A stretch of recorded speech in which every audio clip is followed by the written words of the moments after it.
Welcome to this week's The Other Side of Sports. It's Mike, Tracy, and Jeff.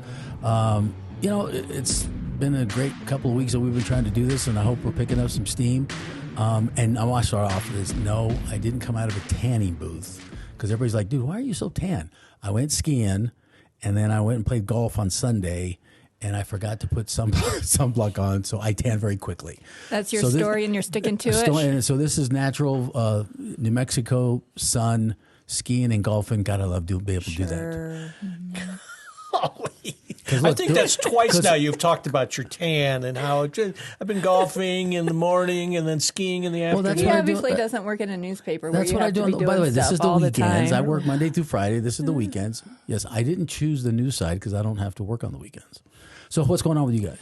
Hey, I had a great time at a locally produced in Rio Rancho wrestling event over the weekend. Pro wrestling. Oh, yeah. My son's Gary one of them. Was there too. Yeah, I saw Gary, waved at him. He kind of ignored me, but that's okay.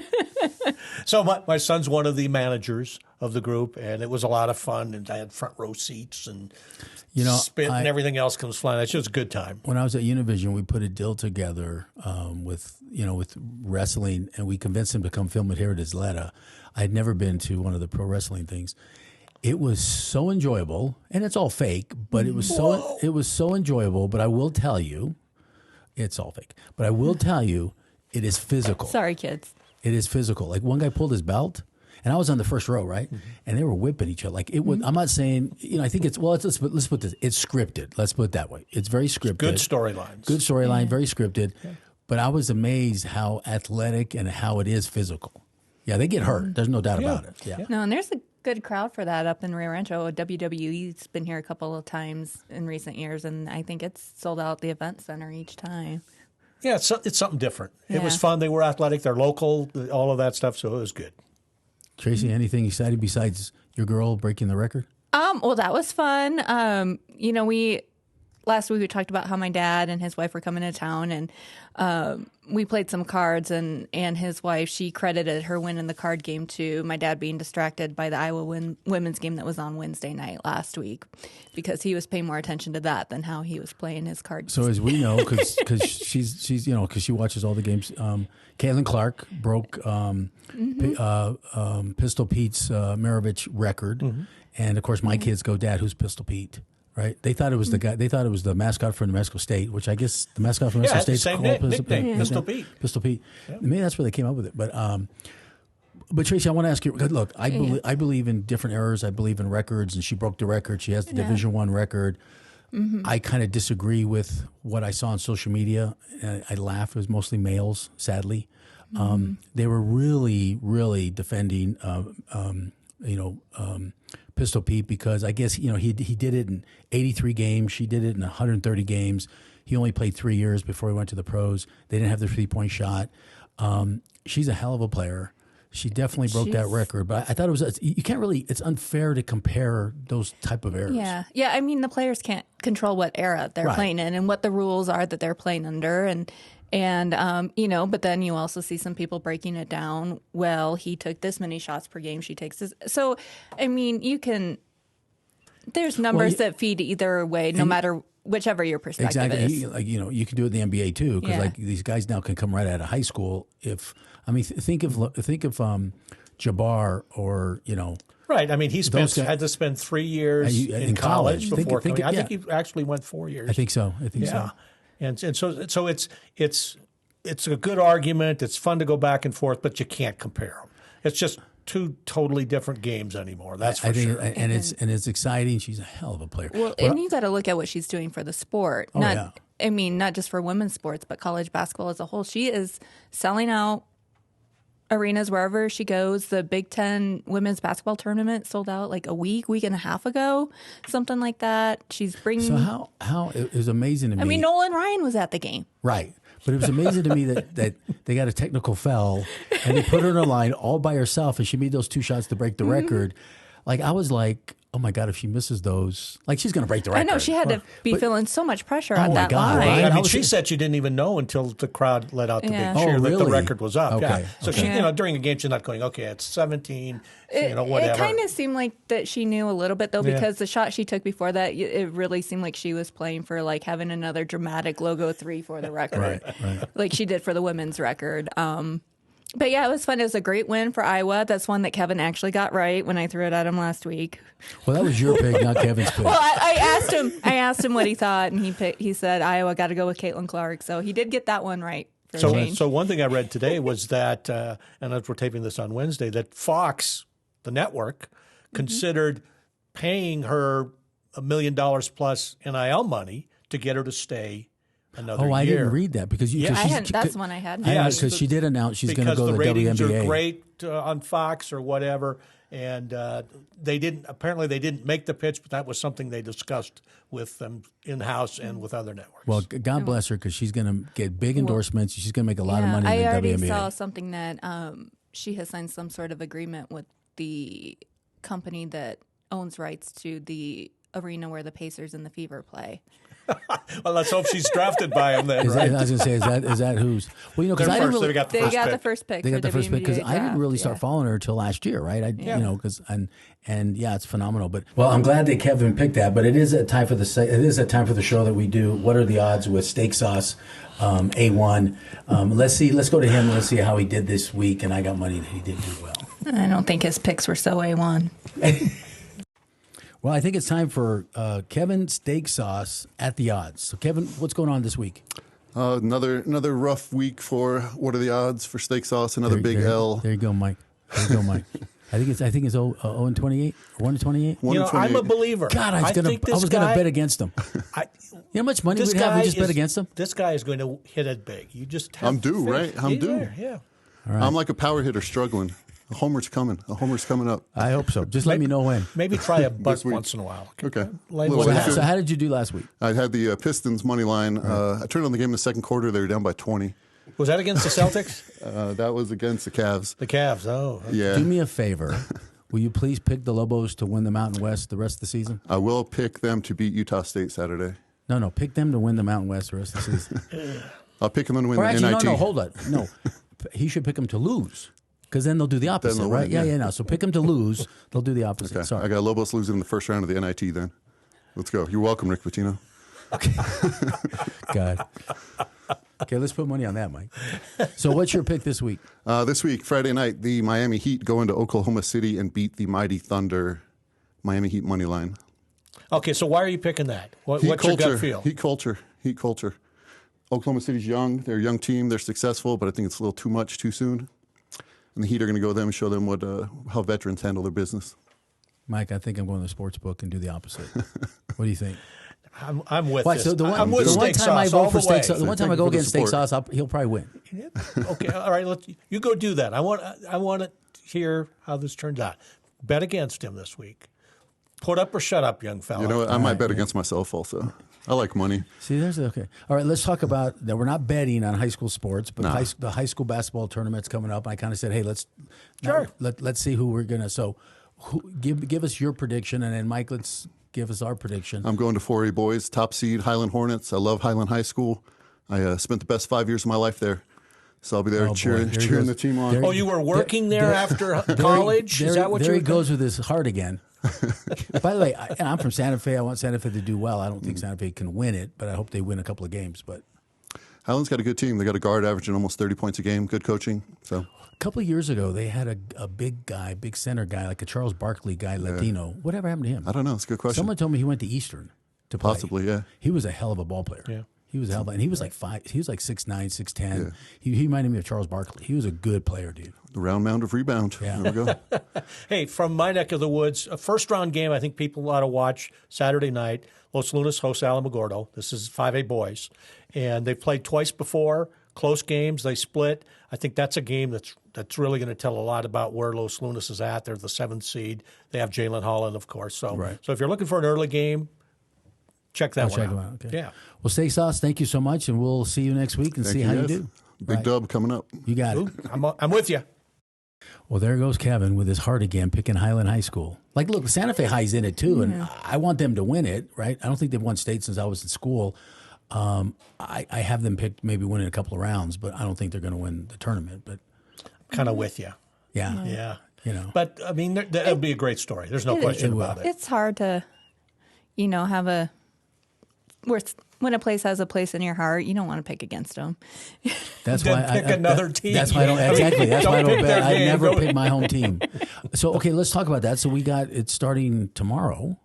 It's starting Saturday this weekend. Well, the girls start Friday with the round of 16. The boys start Saturday with their round of 16. And so let's talk about that because there's some interesting things. I've kind of have my teams I'm going to pick, and so Tracy, let's go with Tracy first. So what are you thinking about? What teams are you looking to take a look at? Why they go through this? Yeah. Well, being at the Rio Rancho Observer, I'm not discounting Cleveland High School. They got, I believe it was a 3 seed, and they got a 1,000-point score in Daniel Steverson. He's a good player. Yeah. They got some good players. So that's something to watch. And then, I don't think you can ever count Volcano Vista out. They've got quite a streak going. So, and then on the girls' side, I don't know, you got Bella Hines. She's always one to watch. Right.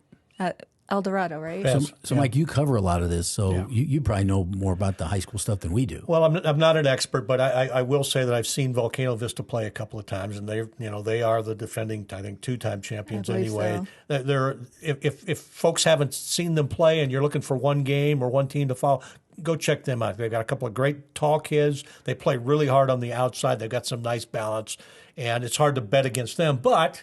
Atrisco Heritage is giving them a tough go. Cleveland's giving them a tough go. And so, you got to watch that. I'm also, interested to see what happens in 4A girls because you've got the traditional powers with Kirtland Central and Gallup and St. Pius and that. And so, I think that'll be fun to watch too.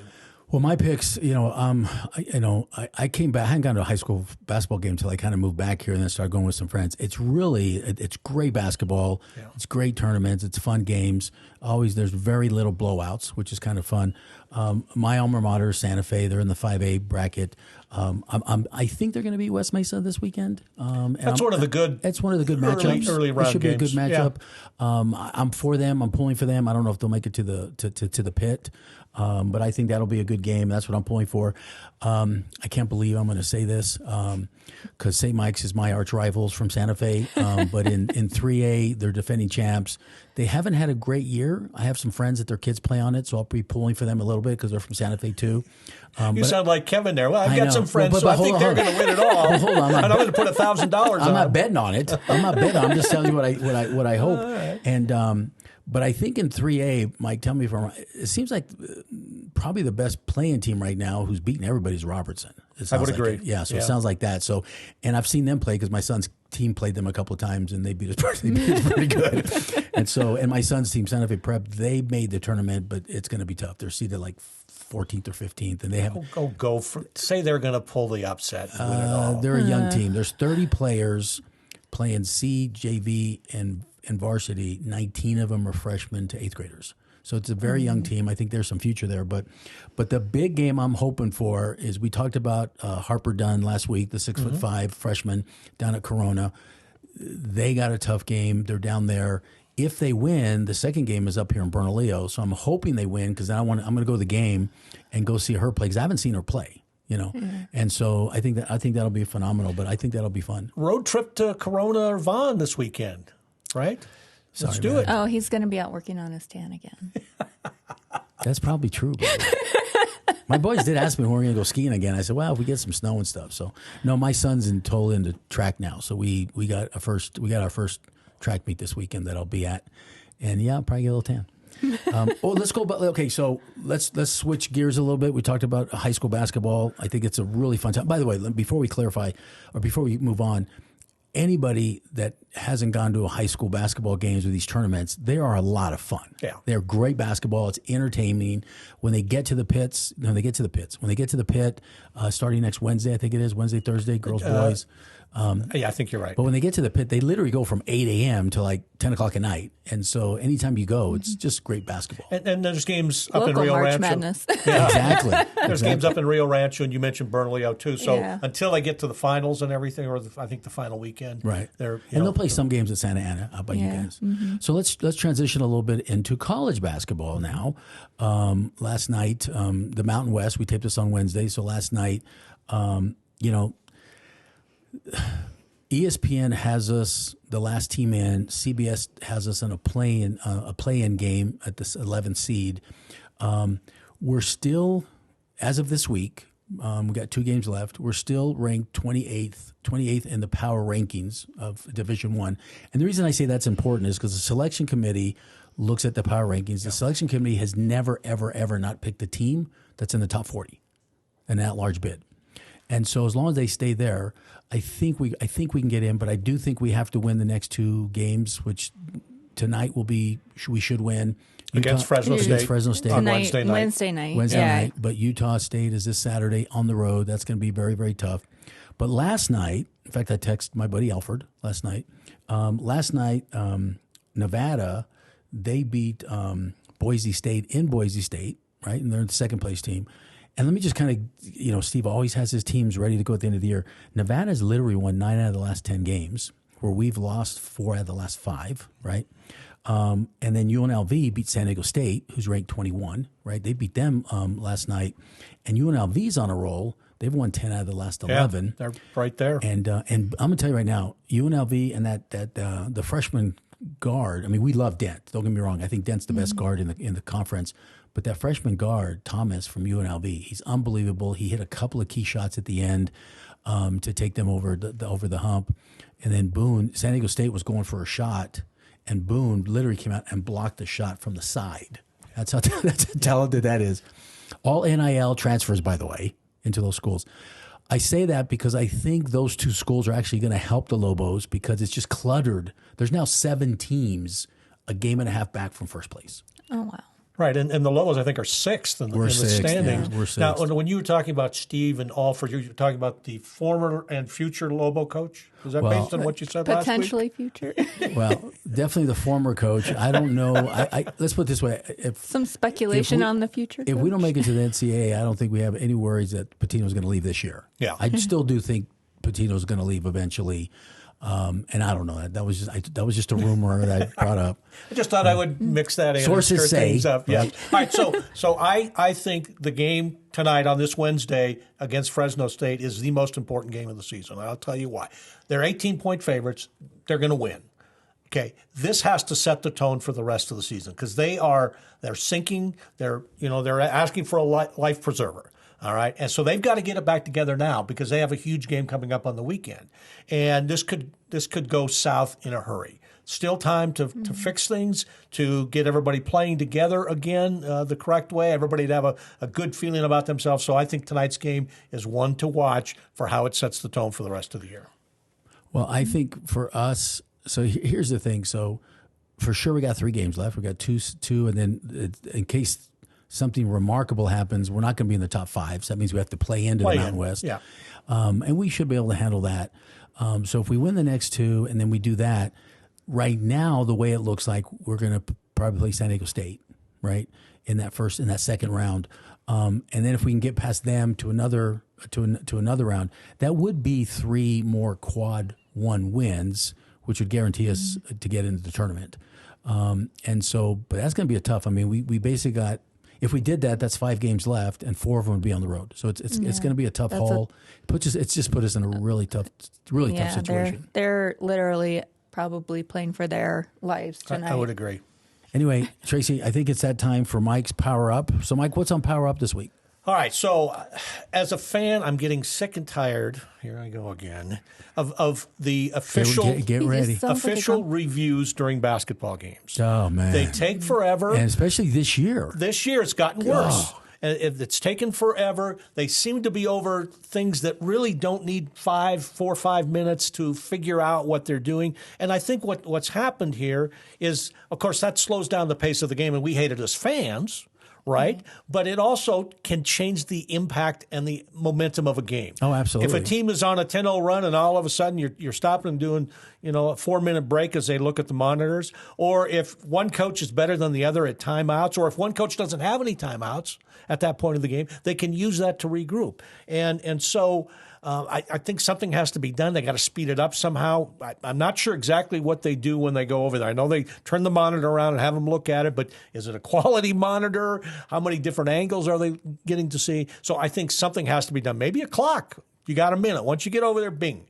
So I'm just really tired of that. I know we had a game on recently, and I think it was 3 plays in a row.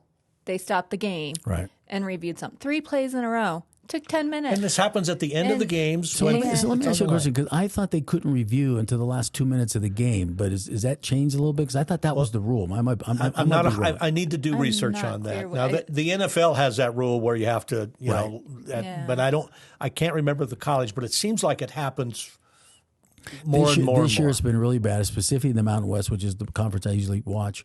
It's happened a lot in a lot of games. Well, here's what I tell people all the time. So the officials try and do their best, right? And they do that. The nice thing about college basketball, at least the majority of them that I know, is you're graded every game. And then the way it works is if you grade out really high, you then get invited to ref the NCAA tournament, and then your grade starts from 0. Right. And then the NCAA grades you throughout the tournament, and the top 4 guys are basically refereeing the championship game in the Final Four. So it's an honor for these guys. So I know the referees, I know a handful of them. I know they're trying to do their best and trying to do the best they can. But yes, it's because it's hurt the Lobos a couple of times this year when they stopped the game and kind of did some reviews. And go ahead there, Tracy. I was going to say, and it's not just basketball either. I mean, we were at a couple Isotopes games last summer when they were testing out the strike ball challenge. And even in baseball, it really interrupted the flow of, the at-bat and what was going on in the game, even a game that has stops and starts like baseball. And I think one of the things with the officials taking so long, they get over there, they know people are watching at home, all right? They're trying, they don't want to make the wrong call after looking at the video. Okay, how embarrassing is that? And you're right, as far as the grading and the pressure. So there's a lot of pressure on them to look at it and make sure that they get the right call, but I think it needs to be changed. Well, speaking of that, because it's always a controversy in high school, we were talking about this before the show.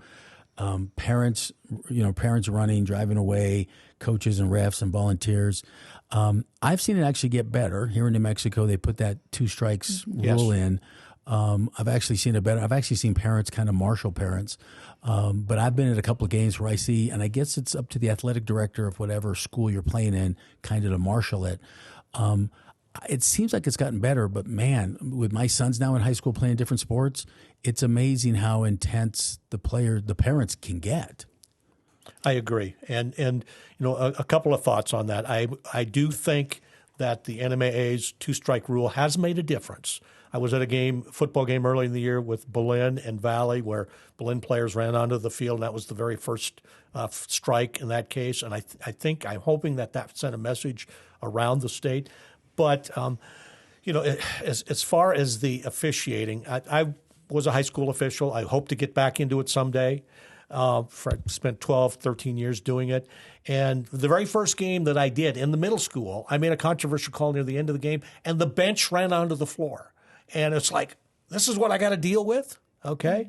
And for me, it was always, I can deal with the fans yelling things, for the most part, although I hated it, but it was the coaches. So why did you stop reffing? Because 2 reasons. I had a bad shoulder, which made it difficult, and also my new job at the Valencia County News Bulletin. I'm covering high schools, so it's kind of difficult. Conflict of interest. Kind of. And maybe I could ref in Albuquerque on that, and I hope to get back into that. But that's the main reason why I quit. And I watch now, and I watch the officials getting older and older. There aren't a lot of young ones coming up, especially in football. And I do think that fan behavior has something to do with it. Well, I mean, it's something I brought up that I want to talk about. I have somebody I'm very close to back in the Midwest who was coaching, and they just this week turned in their resignation because they didn't want to deal with the parents anymore. So I was a coach. Yeah. Yeah. Well, I'm laughing because I don't I don't know these guys too well, but I've got to know them a little bit because of sports. My understanding is they were going to NMAA, making a lot of complaints about the refs because they're kids, and it was basketball because they're kids. And so finally NMAA basically said, hey, if you think the refs are that bad, why don't you guys become refs? And so they're going through the process now. But that, like, okay, guys, you're going to, like, because there are some parents. I mean, and by the way, it's not just basketball. I saw more aggressive parents. My son plays, varsity soccer. I saw more aggressive parents, and it was really in the playoffs, not really the regular season. But during soccer games, I mean, compared to when I played football, that I saw more parents. And then my son last year made the state track meet. And so I was there, and it was amazing how the parents were coming off the stands, complaining this one parent, I'm not going to say what school, the daughter won. Right. And the parents came off the field, coming off the stands complaining because she was hindered by something and her time would have been a little bit faster and it would have hurt something. I'm like, she just won state. Right. Celebrate the moment. Yeah, exactly. Celebrate the moment. And this gal's a sophomore, by the way. Yeah. So it wasn't like it was a senior, and if she hits this time, because there are bigger schools Yeah. that look at the times, right? Because we are a smaller state when it comes to that. So you got to be, when you're getting recruited, no doubt, because I've seen it, when you're getting recruited from New Mexico, hey, you got to be at this time before we even start talking to you, right? Because we got California, you got all these other schools. So I get that, but she was a sophomore. I just kind of started laughing. So, and look, I'm in the middle of it right now with my kids being in ninth grade, but like, you just got to relax. And, I get more upset when I don't see my kids performing or trying as hard as I know they can. Sure. Right. I don't get upset at the refs. I get more upset. I never get upset at the coaches. I get more upset when I don't see my kids hustling when I think they should be doing more. But I mean, like, speaking of soccer, my son's played in several youth soccer leagues, and I've seen it. I think back when he was in kindergarten, the parents were, every goal you get, I'm going to give you $1. So the kid's going and stealing the ball from his own teammates, so they're like wanting their kid to be the star player in kindergarten. Or NIL, right? NIL now. Parents are bringing NIL. You mentioned soccer, and I think that soccer is the worst from what I've seen, as far as parents and fans on the sideline. And I think in part it's because there's no barrier. You're right there basically on the sidelines. And then I know there was an incident with Valencia and Highland where a couple of players got into it a little bit, pushing and shoving, and some parents came on the field. But it's hard to police that sort of thing. And I think, speaking of policing, at these high school games and football games, I'd like to see security when they're there and administration. I'd like to see them get into the stands and sit down in the stands. A lot of times you'll see them standing on the side of the football field. That's not where it's needed. It's needed where the fans can see some authority. Well, I will tell you, because my sons play soccer, and a lot of, besides they go, like in the state playoffs, they were playing at UNM Field or some of the bigger stadiums, then you're up in the stands. But most of these fields, you're right. I bring folding chairs. We're right there. On the sideline. You're on the sideline, like having to push people back so the kids come flying in. But let's transition over to NFL football. Mike, I know you and I were talking earlier about the Broncos with NFL football. The draft's coming up.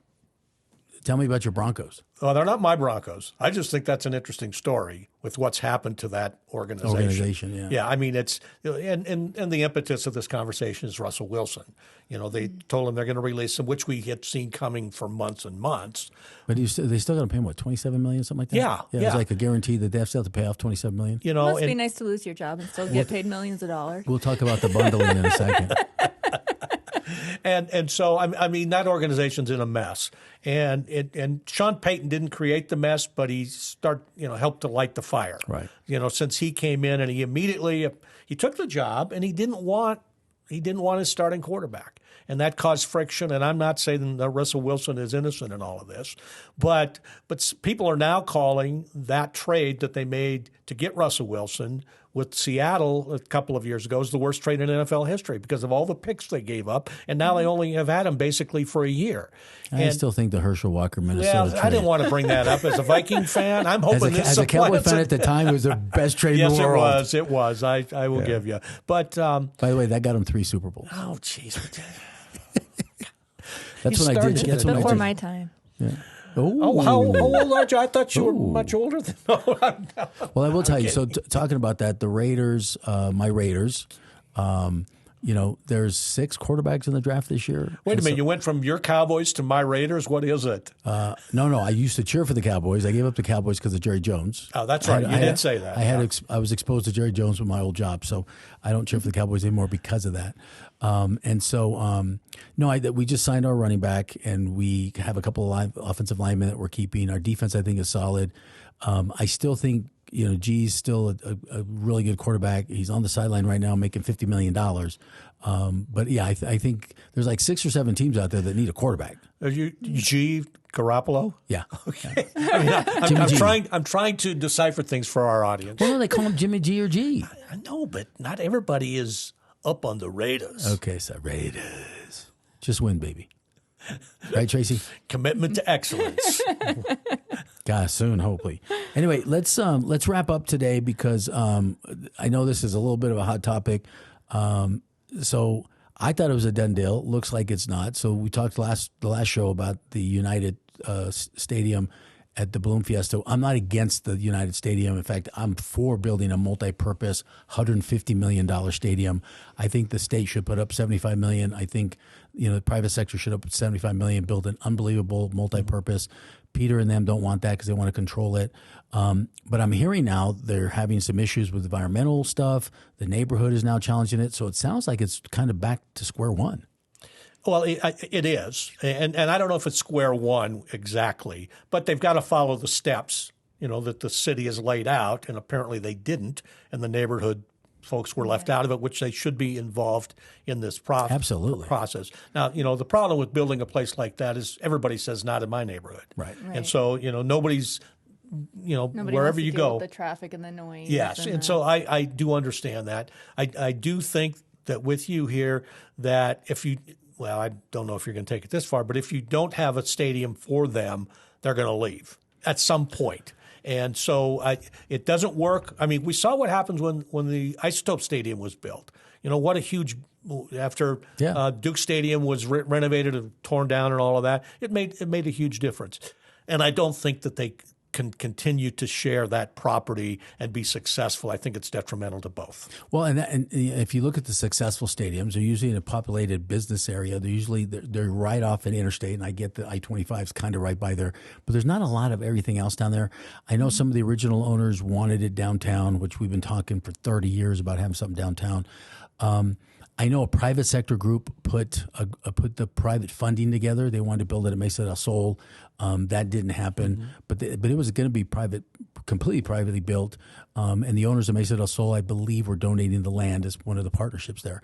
And so I just think the city needs a dual purpose $150 million stadium. And let's not BS anybody. You can't build a decent stadium for under $30 million. No and way. So I think there's some capital outlay that's coming from the state, which I'm fine with. I just have always said we should have a private-public partnership in that stadium. United wants to own the stadium themselves. I get it. You guys go raise $75 million. Let's put the city and the state up $75 million. We got tons of building opportunities and capital outlay. And so I just think there's an opportunity there.